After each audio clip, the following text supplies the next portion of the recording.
Hi friends, நான் Govardharaja and welcome to our channel. இன்னைக்கு நம்ம episode 646 subscribers real life ghost experience தாங்க வந்து பார்க்க போறோம். குழந்தையும் தெய்வமும் ஒன்று அப்படின்னு சொல்லுவாங்க. தெய்வத்துக்கு ஒரு பிரச்சனை வந்தா தெய்வம் அதை பார்த்துக்கும். ஆனா அதே குழந்தைக்கு ஒரு பிரச்சனை வந்ததுன்னா குழந்தையால அதை தாங்க முடியும்னு நினைக்கிறீங்களா? ஏன் இந்த கேள்வியை கேட்குறேன்னா, இன்னைக்கு நீங்க பார்க்க போற நிகழ்வுல ஒரு அமானுஷத்தினால ஒரு குழந்தை எப்படி கஷ்டப்பட்டது அப்படின்ற ஒரு துயரமான சம்பவத்தை தான் நீங்கள் பார்க்க போகிறீங்க. இந்த சம்பவத்தை நீங்கள் பார்க்குறதுக்கு முன்னாடி நீங்கள் நம்ம சேனலுடைய புதிய பார்வையாளராக இருந்தாலும் சரி, இல்லைனா நம்மளுடைய சேனலை பார்த்துட்ருக்கீங்க, சப்ஸ்கிரைப் பண்ணாமல் பார்த்துட்ருக்கீங்க அப்படின்னா தயவுசெய்து சப்ஸ்கிரைப் பண்ணிக்கோங்க.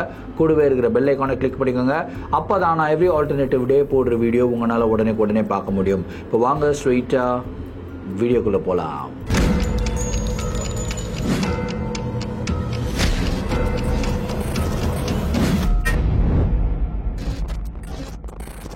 இந்த ஒரு நிகழ்வை நம்மளுக்கு புதுக்கோட்டையிலிருந்து முகிலன் அப்படின்ற ஒரு சப்ஸ்கிரைபர் மெயில் பண்ணி விட்டுருக்காருங்க. இந்த ஒரு அமானுஷமான நிகழ்வு அவருக்கு 10 வயசா இருக்கும்போது நடந்ததாகவும், இந்த ஒரு நிகழ்வுனால இவங்களுடைய குடும்பமே இதுவரைக்குமே கஷ்டப்பட்டுக்கிட்டு இருக்காங்க அப்படின்னு வந்து சொல்லியிருக்காரு. சரி, கதையுடைய ஸ்டார்டிலிருந்தே வர ஆரம்பிப்போமே. முகிலனுடைய ஃபேமிலி பேக்ரவுண்டை பற்றி கொஞ்சம் தெரிஞ்சுக்கலாங்க. அவங்க வந்து புதுக்கோட்டையில் ஒரு ஃப்ரூட் செல்லிங் ஷாப் வந்து வச்சுருந்தாங்க, அதாவது பழக்கடை வச்சுருந்தாங்க. ஸோ அவங்க அப்பா வந்து அந்த பழக்கடையோட ஓனர். ஸோ பழக்கடையினும் போது உங்களுக்கே தெரிஞ்சிருக்கும், மிகப்பெரிய லாபம்லாம் கிடையாது. இட்ஸ் சீசனல் வேற, ஒரு சீசனுக்கு ஏற்ற மாதிரி பழங்கள் எல்லாம் வரும். அந்த பழங்கள் சேல் ஆகிறத வச்சு தான் அவங்களுக்கு வந்து பார்த்தீங்கன்னா லாபம், அவங்க குடும்பம் ஓடுறது எல்லாமே இருந்ததுங்க. ஸோ இவங்க வந்து ஒரு நார்மலான வீட்டில் வந்து தங்கியிருந்தாங்க. அதுக்கப்புறம் சரி இன்னொரு வீடு மாறலாம் அப்படின்னு சொல்லி ஒரு வீடு மாறி இருக்காங்க. அதாவது இவங்க ஃபேமிலியில் வந்து இவங்க 3 பேர் மட்டும்தான் இருக்காங்க. ஸோ 3 பேருக்கு வந்து ஓட்டு வீட்டில் தங்க வேணாம், கொஞ்சம் தளம் போட்ட வீட்டில் தங்கலாம் அப்படின்னு சொல்லிட்டு வீடு வந்து மாற்றிருக்காங்க. ஸோ அந்த வீடு பார்க்கறதுக்கும் ரொம்ப நல்லா இருந்தது. சிங்கிள் பெட்ரூம் ஹவுஸ் தான், ரொம்ப டீசெண்டான ஏரியாவில் இந்த மாதிரி கிடைச்சதுங்க வீடு. சரின்னு இவங்களும் வந்து வாடகைக்கு போயிடுறாங்க. ஸோ அந்த ஹவுஸ் ஓனர் லேடியுமே வந்து பார்த்திங்கன்னா ரொம்ப ஸ்வீட்டான ஒரு லேடி அப்படின்றாங்க. அவ்வளோ அளவுக்கு அவங்க வந்து முகிலனை வந்து அவங்க பையன் மாதிரியே பார்த்துக்கிறதும், அதுக்கப்புறம் முகிலனுடைய அம்மா கிட்ட வந்து அவ்வளோ சூப்பரான ரிலேஷன்ஷிப்பு, ரொம்ப ஜாலியாக ஃப்ரெண்ட்லியாக பழகிட்டு ரொம்ப சூப்பராக அவங்க வந்து அவங்க இந்த வீட்டில் வந்து வாழ்ந்து வந்தாங்க. கிட்டத்தட்ட ஒரு 6 மாதங்கள் எந்த விதமான ஒரு பிரச்சனையும் இல்லாமல் சந்தோஷமாக வாழ்ந்துருந்தாங்க. அந்த வீட்டில் ஒரே ஒரு விஷயம் மட்டும்தான் ஆஃபாக இருந்ததுங்க. அதாவது இவங்க வந்து ஒரு தனி வீட்டில் வந்து தங்கியிருந்தாங்க. அந்த ஹவுஸ் ஓனர் லேடி வந்து பார்த்திங்கன்னா இவங்க வீட்டுக்கு பக்கத்து வீட்டில் வந்து தங்கியிருந்தாங்க, அவங்களுக்குன்னு ஒரு தனி வீடு. ஸோ நான் சொல்கிற எல்லாமே வந்து கிட்டத்தட்ட ஒரு 30 வருடங்களுக்கு முன்னாடி வச்சுக்கோங்களேன். ஸோ அவங்க தனி வீட்டில் இருந்தாங்க, இவங்க தனி வீட்டில் இருக்காங்க. ஆனால் இவங்க இருந்த காம்பவுண்ட் ஏரியா இருக்குல்ல, அந்த காம்பவுண்ட் ஏரியாவில் ஒரு ரூம் வந்து இருக்குங்க. அதாவது தனியாக ஒரு ரூம் இருக்குது. அந்த ரூம் வந்து பூட்டு போட்ட நிலையில் தான் இருக்குது. ஸோ முகிலனுடைய அப்பா நிறையா வாட்டி அந்த ஹவுஸ் ஓனர் அம்மா கிட்ட கேட்டிருக்காங்க, இந்த மாதிரி அந்த ரூமை வந்து நாங்கள் ஸ்டோர் ரூமா யூஸ் பண்ணிக்கலாமா அப்படின்றதெல்லாம் கேட்டிருக்காங்க. ஆனால் அந்த ஹவுஸ் ஓனர் அம்மா என்ன சொல்லியிருக்காங்கன்னா, நீங்கள் இந்த வீட்டில் மட்டும் இருங்க, ஆனால் அந்த தனியாக ஒரு ரூம் இருக்கு இல்லையா, அந்த ரூமை மட்டும் ஓப்பன் பண்ணணும்னு நினைக்காதீங்க, அது வேணாம், அது வந்து எங்களுடைய பழைய பொருள்களெல்லாம் போட்டு வச்சிருக்கோம், எங்களுக்கும் வைக்கிறதுக்கு வேற இடம் கிடையாது, ஸோ அது அங்கேயே இருக்கட்டும் அப்படின்னு சொல்லி ஒரு வாட்டியும் ரிஜெக்ட் பண்ணிக்கிட்டே இருந்திருக்காங்க.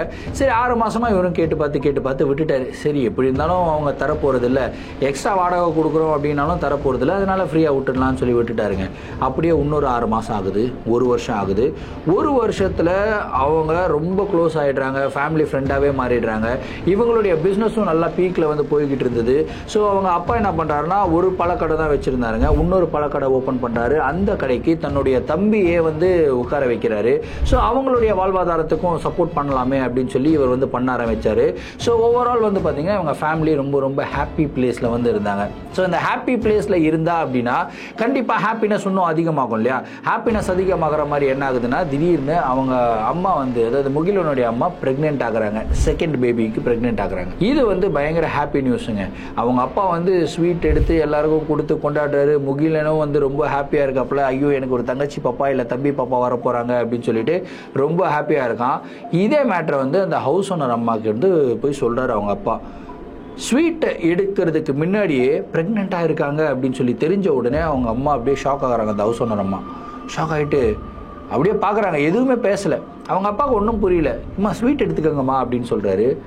சரின்ட்டு ஸ்வீட் எடுத்துக்கிறாங்க. கிட்டத்தட்ட ஒரு அரை மணி நேரம் அவங்க ஏதாவது பதில் சொல்லுவாங்க அப்படின்றதெல்லாம் அந்த வீட்டில் தான் உட்காந்துட்டு இருக்காரு. அவங்க ஹஸ்பண்ட் கிட்டலாம் பேசிகிட்டு இருக்காரு. இன்ஃபேக்ட் அந்த ஹவுஸ் ஓனர் அம்மா தான் வந்து ஷாக் ஆகுறாங்கன்னு பார்த்தா அந்த ஹவுஸ் ஓனர் சாருமே வந்து பார்த்திங்கன்னா பயங்கர ஷாக் ஆகுறாரு. அவருமே வந்து எதுவுமே பதில் சொல்லலை. என்னடா இது ப்ரெக்னென்ட் ஆகும் இவ்வளோ ஹாப்பியான ஒரு நியூஸை வந்து நான் ஷேர் பண்ணுறேன், இவங்க இவ்வளோ க்ளோஸாக பழகியிருக்காங்க, ஆனால் எதுவுமே கங்க்ராச்சுலேஷன் எதுவுமே சொல்லலையே, இவங்க ஒரு மாதிரி வியர்டாக பிஹேவ் பண்ணுறாங்களே அப்படின்னு லைட்டாக தோணியிருக்கு. சரிங்க நான் போயிட்டு வரேன் அப்படின்னு சொல்லிட்டு இவர் கிளம்பி வந்துட்டாரு.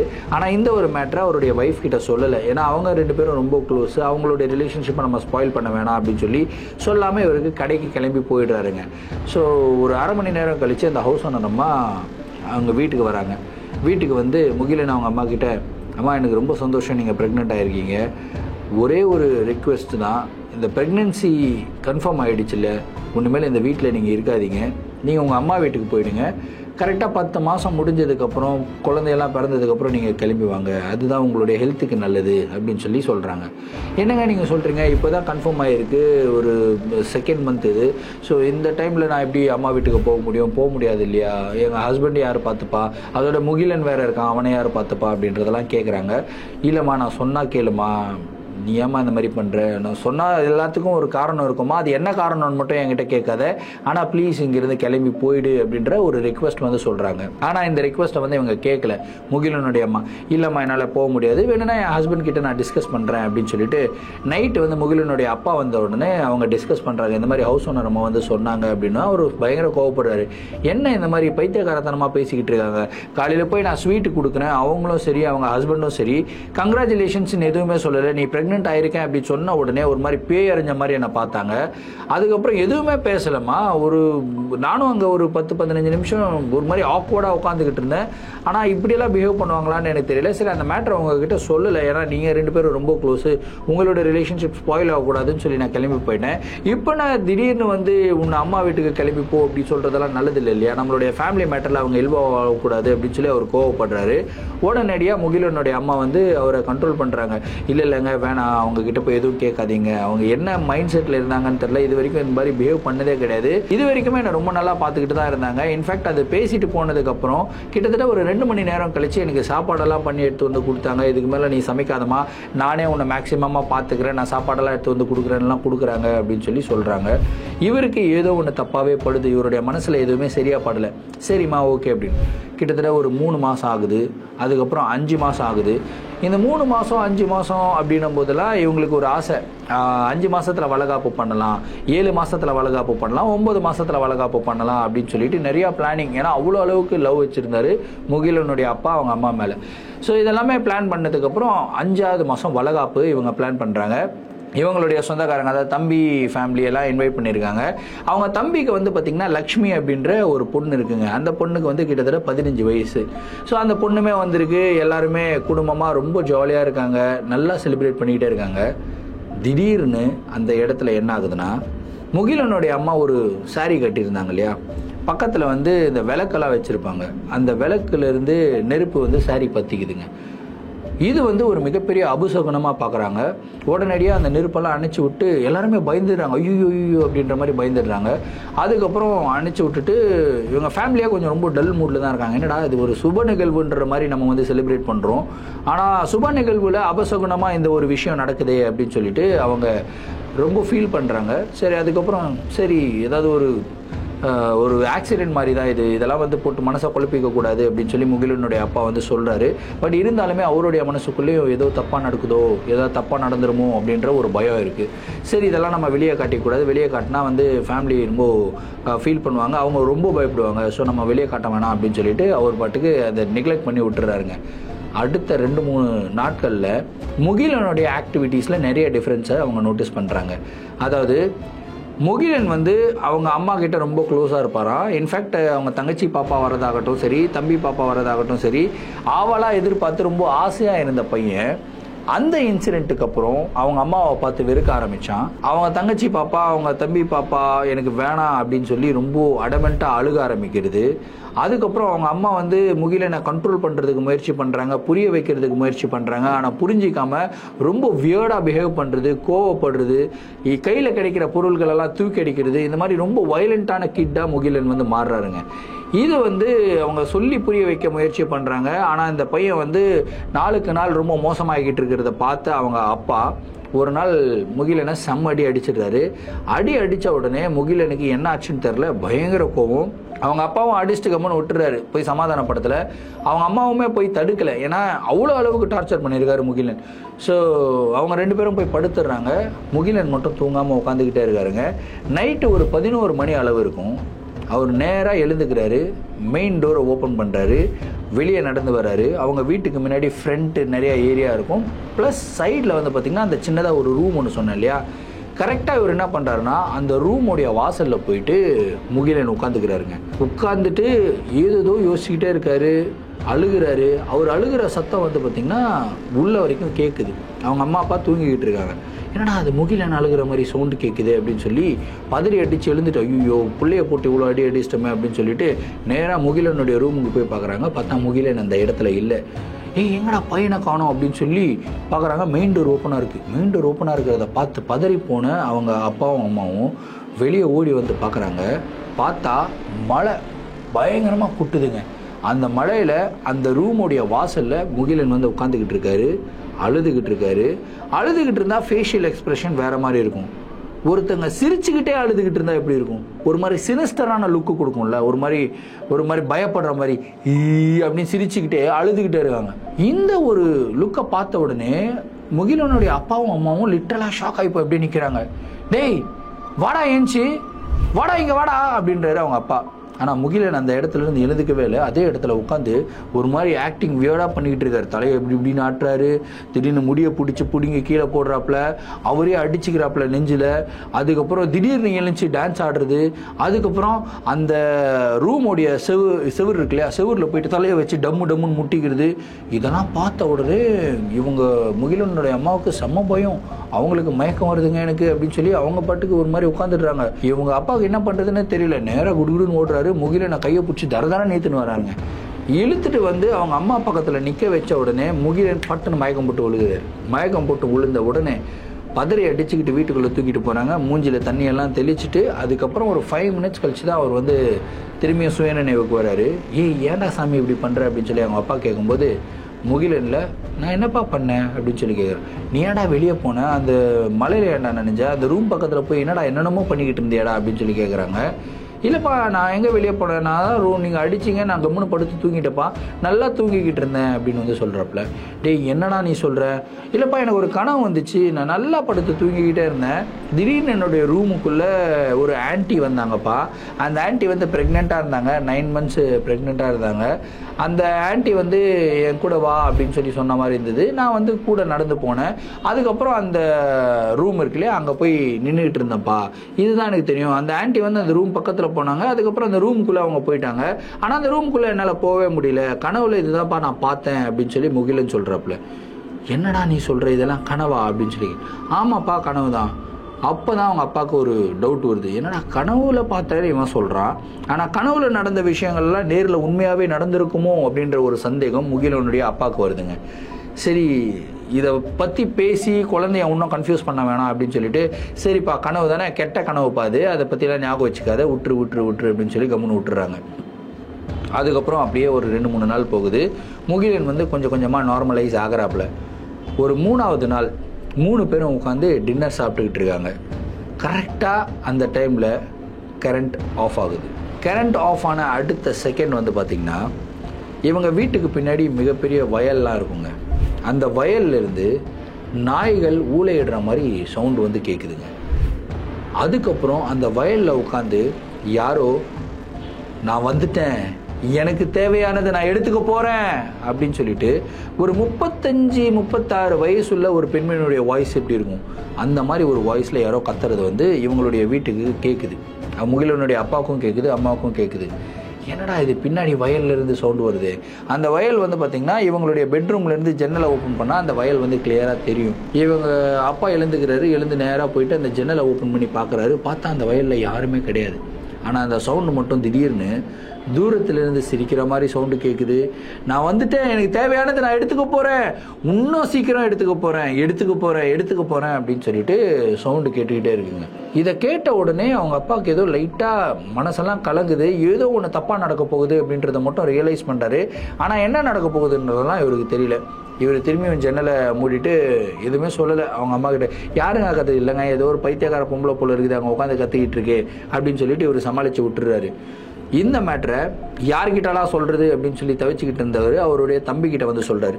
அவர் தம்பி என்ன சொல்கிறாருன்னா, டேய் நீங்கள் ஒரு 2-3 மாதமாகவே சரியில்லை, அண்ணி ப்ரெக்னென்ட் ஆனதுலேருந்தே வந்து ஓவராக ஏதோ இமேஜினேஷன் பண்ணிக்கிட்டு இருக்கேன், முகிலன் இப்படி பண்ணுறான்லாம் சொல்கிறேன். சின்ன பையன்டா, அவன் ரொம்ப ஜாலியாக விளையாடுற பையன், அந்த பையன் இந்த மாதிரிலாம் பண்ண போகிறான், உன்னையே வந்து இமேஜினேஷன் பண்ணிக்கிறடா, அதெல்லாம் ஒன்றும் இல்லை, அது கற்பனை அப்படின்னு சொல்லி அவங்க தம்பி சொல்கிறாரு. சரி, இந்த மேட்டரை வந்து இதுக்கு மேலே டிஸ்கஸ் பண்ண வேணாம் அப்படின்னு சொல்லி விட்டுறாரு. முகிலனுடைய அம்மா இருந்துக்கிட்டு என்ன பண்ணுறாங்கன்னா, அடுத்த நாள் அந்த ஹவுஸ் ஓனர் அம்மா கிட்ட நடந்த மேட்டர் வந்து சொல்கிறாங்க. இந்த மாதிரி முகிலன் அந்த இடத்துல நின்றுக்கிட்டு இருந்தாம்மா, அவன் பாட்டுக்கு ஏதோ டான்ஸ் ஆடிக்கிட்டு இருந்தான். ஆனால் உள்ளே கூப்பிட்டு கேட்டால் ஏதோ கனவு வந்தது, ஒரு ப்ரெக்னென்ட்டான லேடி வந்தாங்க, கூட்டிகிட்டு போனாங்க, அவங்க வந்து அந்த ரூம்குள்ளே போயிட்டாங்க, நான் அங்கே நின்றுட்டேன் அப்படின்றதெல்லாம் சொல்கிறான் அப்படின்னு சொல்லிக்கிட்டே இருக்கும்போது அந்த ஹவுஸ் ஓனர் அம்மாவுடைய ஃபேஸ் ரியாக்ஷன் வந்து மாறுறதை இவங்க நோட்டீஸ் பண்ணுறாங்க. ஏமா அப்படி? இல்லை அப்படின்னு ஏதோ பயப்படுறாங்க. அதாவது பயப்பட்டு நம்மக்கிட்ட ஒரு விஷயத்த மறைக்கிறாங்க அப்படின்றது கிளியராக தெரியும்ல, அந்த மாதிரி ஆக்ஷன் பண்ணுறாங்க. என்னம்மா ஆச்சு, ஏம்மா பயப்படுறீங்க அப்படின்னு சொல்லி கேட்கும்போது, இல்லை எதுவும் இல்லைம்மா, நைட்டு வேறு ஏதாவது நடந்ததா அப்படின்னு சொல்லி அவங்களே கேட்குறாங்க. ஆமாம்மா, ஒரு 2-3 நாள் கழித்து நைட்டு ஒரு மேட்டர் நடந்தது. என்ன நடந்ததுன்னா, இந்த மாதிரி பின்னாடி வயல்லேருந்து நாயெல்லாம் ஊழ இட்டுச்சுமா. அதுக்கப்புறம் ஒரு 35-40 வயசு ஒரு பொம்பளை வந்து இது மாதிரி நான் வந்துட்டேன், எனக்கு தேவையானது கிடைக்க போகுது, நான் எடுத்துக்க போகிறேன் அப்படின்னு சொல்லிட்டு சிரிக்கிற மாதிரி வாய்ஸ் எல்லாம் கேட்டுச்சு. என் ஹஸ்பண்ட் கூட போயிட்டு ஜன்னல் திறந்து பார்த்தாரு, அதுக்கு அந்த இடத்துல ஏதோ ஒரு பைத்தியக்கார பொம்பளை உட்காந்துக்கிட்டு இருக்கு போல இருக்கு, அதுதான் கத்துது அப்படின்னு சொன்னார் அப்படின்ட்டு அவங்க சொல்கிறாங்க. இதை கேட்ட உடனே அந்த ஹவுஸ் ஓனர் அம்மாவுக்கு அப்படியே வேர்த்து கொட்டுது. ஐயோ கடவுளே அப்படின்னு அழுகுறாங்க, பயப்படுறாங்க. நேரடியாக போகிறாங்க சாமி ரூமுக்கு, போயிட்டு சாமி கும்பிட்டு அந்த விபூதி எல்லாம் எடுத்து வந்து முகிலனுடைய அம்மா நெத்தியில இட்டு விடுறாங்க.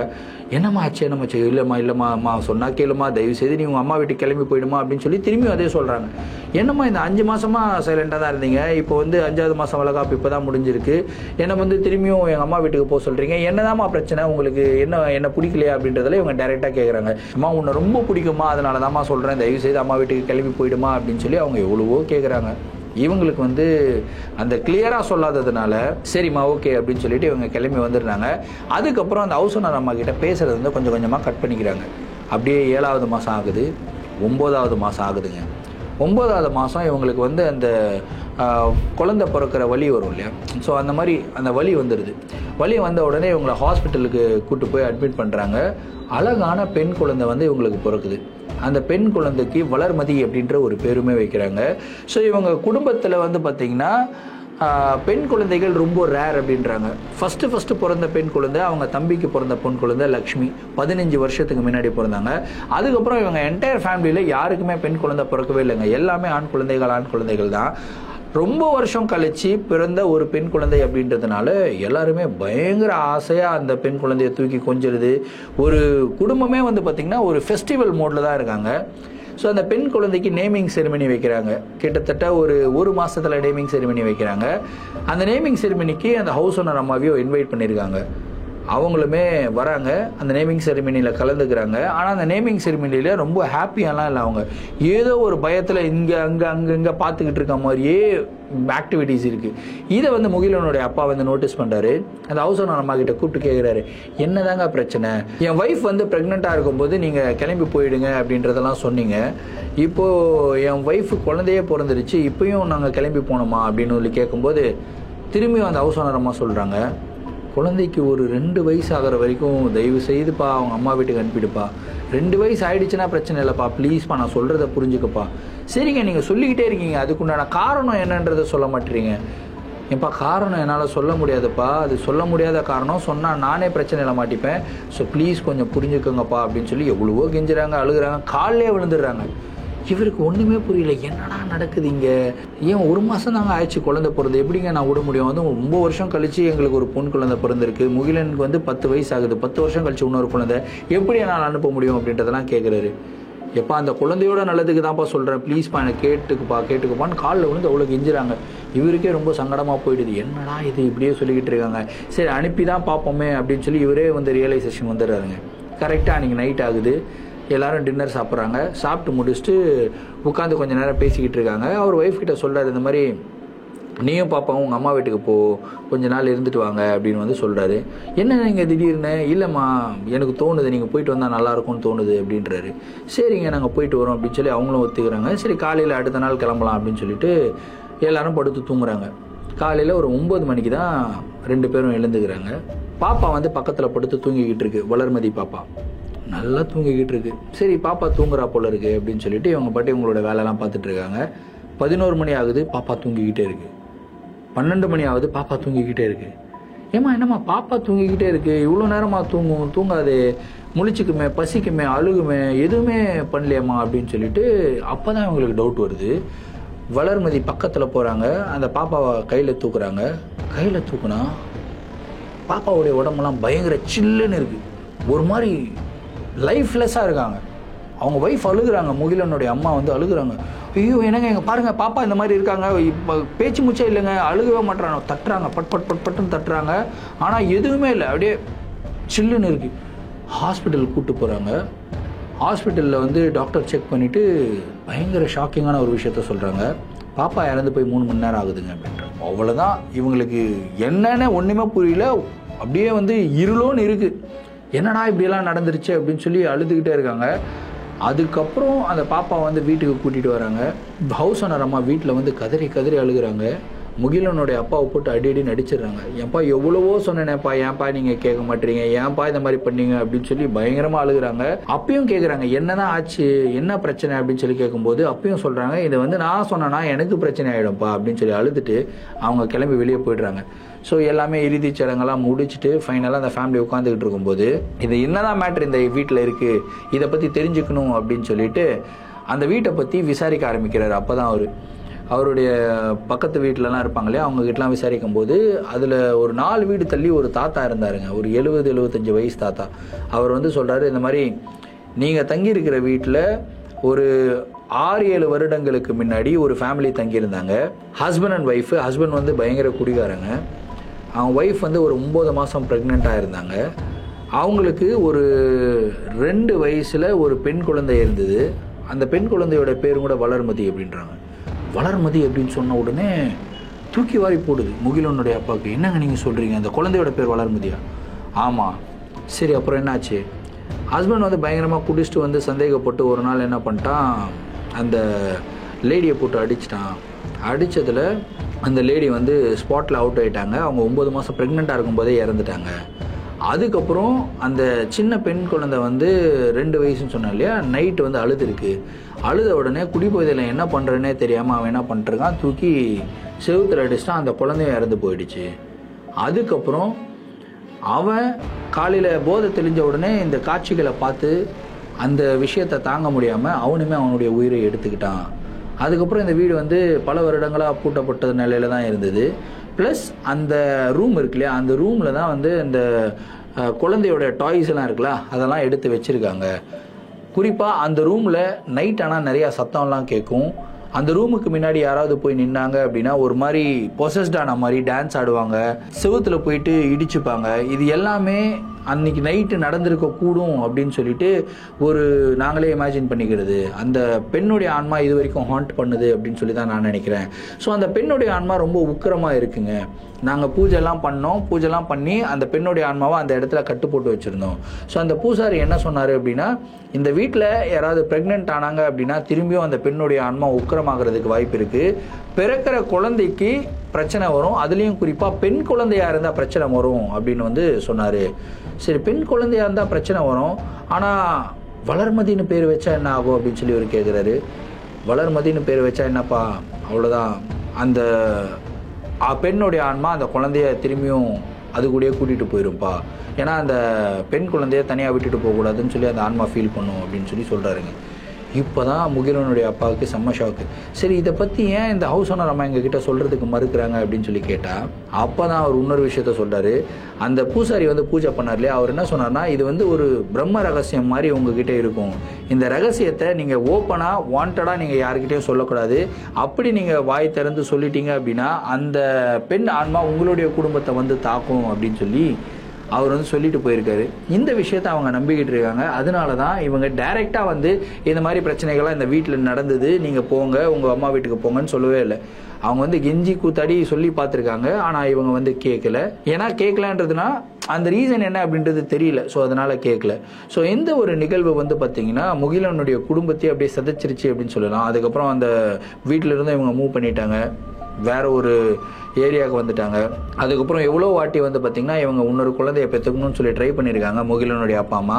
பட் அதுக்கப்புறம் அவங்க கன்சீவே ஆகலைங்க. ஸோ என்னதான் இந்த ஒரு நிகழ்வு வந்து ரொம்ப துயரமான நிகழ்வாக இருந்தாலும் அவங்களுடைய குடும்பத்துக்கே ஒரு மிகப்பெரிய ஷாக்கிங்கான ஒரு நிகழ்வாக இருந்தது. ஸோ இந்த ஒரு நிகழ்வுடைய தாக்கத்திலிருந்து இது வரைக்கும் அவங்க வெளியே வரவே இல்லைன்னு சொல்லியிருக்காங்க. இப்போ முகிலனுக்கு வந்து கிட்டத்தட்ட 42 வயசு ஆகுதாங்க. ஸோ இது வரைக்குமே அவருடைய கண்கள் முன்னாடி அவருடைய தங்கச்சியை கையில் ஃபஸ்ட்டு தூக்குனார் இல்லையா வளர்மதியை. ஸோ அந்த தங்கச்சி பாப்பாவுடைய ஃபேஸ் வந்து எனக்கு அப்படியே மைண்டில் ரெஜிஸ்டர் ஆகிடுச்சு ப்ரோ அப்படின்னு சொல்லிட்டு ரொம்ப உருக்கமான ஒரு மெசேஜ் வந்து ஷேர் பண்ணி விட்டுருந்தாரு. ஸோ இந்த ஒரு நிகழ்வு எனக்குமே ரொம்பவும் தாக்கமாக இருக்குது. இந்த ஒரு நிகழ்வை பற்றின உங்களுடைய கருத்துக்கள் என்ன அப்படின்றத கமெண்ட் பாக்ஸில் சொல்லுங்கள். இதே மாதிரி உங்களுடைய வாழ்க்கையில் ஏதாவது அமானுஷமான நிகழ்வுகள் நடந்திருந்து அந்த நிகழ்வுகளை எங்கள்கிட்ட ஷேர் பண்ணணும்னு நினச்சிங்கன்னா என்னோட இன்ஸ்டாகிராமில் ஃபாலோ பண்ணிவிட்டு இன்ஸ்டாகிராமில் டிஎம் பண்ணுங்கள். இல்லைன்னா என்னோட மெயில் ஐடிக்கு மெயிலாக சென்ட் பண்ணி விடுங்க. கண்டிப்பாக உங்களுடைய நிகழ்வுகளும் நம்மளுடைய சேனலில் வீடியோஸாக போடப்படும். மீண்டும் அடுத்த வீடியோவில் சந்திக்கும் வரை நான் உங்கள் Varadaraja signing off. Thank you and bye.